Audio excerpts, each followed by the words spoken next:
যে দেশে একটা হাফেজের কোরআনের কোনো সম্মান নাই, যে দেশে একটা ইমামের সম্মান নাই, একটা হাফেজের সম্মান আমার দেশের মুসলমান দিতে পারে না। আজকে সামান্য একটা ফুটবল খেলা, ক্রিকেট খেলা, এই খেলার জন্য একটা সরকার তাকে সম্মান দিতে পারে। তবে তাকে একটা ছোট্ট বাচ্চা, মুখে ফেলে একটা বাচ্চা 133টা দেশে কোরআন পড়ে দিতাম। ওকে আমাদের তিন হাজার আদিস একটা পড়ে দিলে সে পুরা পৃষ্ঠার মধ্যে একজন দিন 3 নাম্বার কথা পুরোটা মধ্যে একটা নাম্বার পেয়েছে। 133টা দেশকে পিছনে পড়ার পর সে বিদায় হয়, কিন্তু আমাদের দেশের মুসলমান তাকে রাজনীতির সমস্যা দেওয়ার সময় হয় না।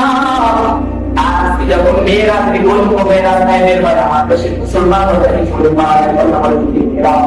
আমার দেশের সরকার যখন একটা জার্মানদের জ্ঞান সম্মান দিতে পারে, কিংবা সরকারের জন্য এই সরকার আমার দেশের ছোট ছোট বাচ্চারা সারা বিশ্বকে পিছনে ফেলে কোরআন পড়িয়ে যখন চ্যাম্পিয়ন হয়, আমার সরকারের অবস্থায় কেমন মুসলমান দেওয়ার পরিবর্তন নাকি মুসলমানের দেশ, যে দেশে একটা হাফেজের কোরআনের কোনো সম্মান নাই, যে দেশে একটা ইমামের সম্মান নাই, একটা আলেমের সম্মান আমার দেশের মুসলমান দিতে পারে না।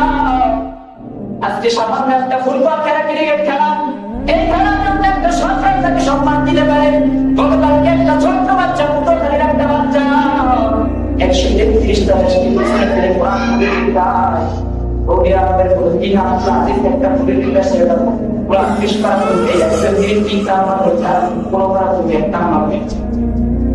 133টা দেশকে পিছনে পড়ার পর সে বিজয় হয়, কিন্তু আমাদের দেশের মুসলমান তাকে রাজনীতির সমস্যা দেওয়ার সময় হয় না।